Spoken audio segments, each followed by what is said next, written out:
In all our illustrations, while explaining DCF techniques, we have provided cash flows and used the same in computing NPV and IRR.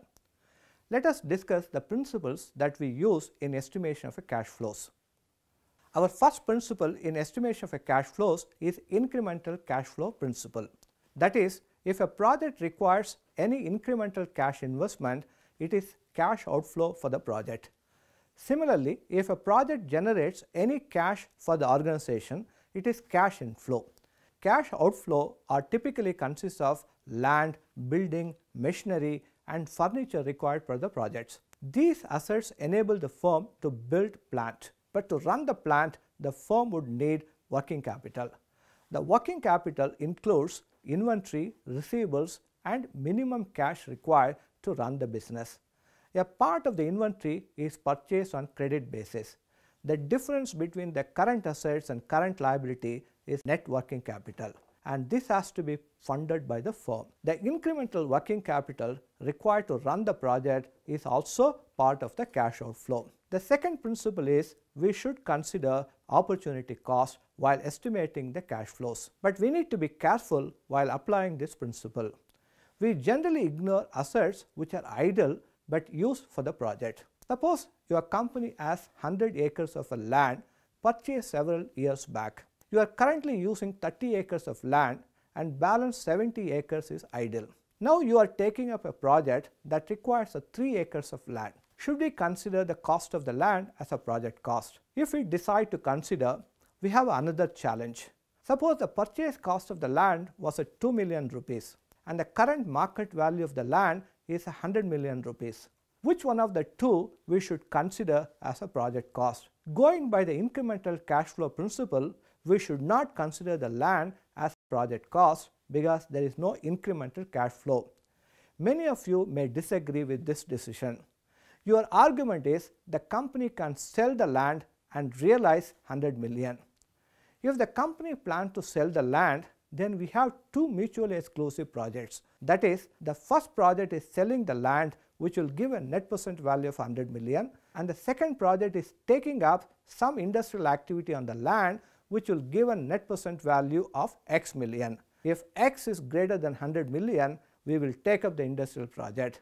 Otherwise, we will sell the land. To compute the net present value of the industrial project, we don't need to consider the land cost. If you are not likely to sell the land, whether we take up the project or not, then there is no benefit of considering the land as a project cash flow. Suppose in the above example, if we include the land cost, our project NPV is a negative at 30 million. If we exclude the land cost, our project NPV is positive at 70 million. Should we take up the project and earn 70 million or keep the land idle? If you are not still convinced, here is a simple example. Suppose you have a house which has a 600 square feet of open space on the back side. You purchased this entire building 20 years back at a cost of 800 per square feet, including the land cost. Today the market value of the land alone is 4,000 rupees per square feet.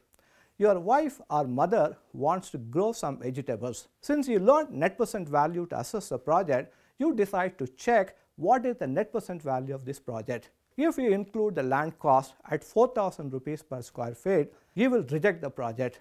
If you argue on this line, she may refuse to cook for a day. You will end up in spending few hundreds to eat your dinner in a hotel. This piece of land is going to be idle in any way, and there is no point in considering the land cost to reject the project. Let us discuss real opportunity cost.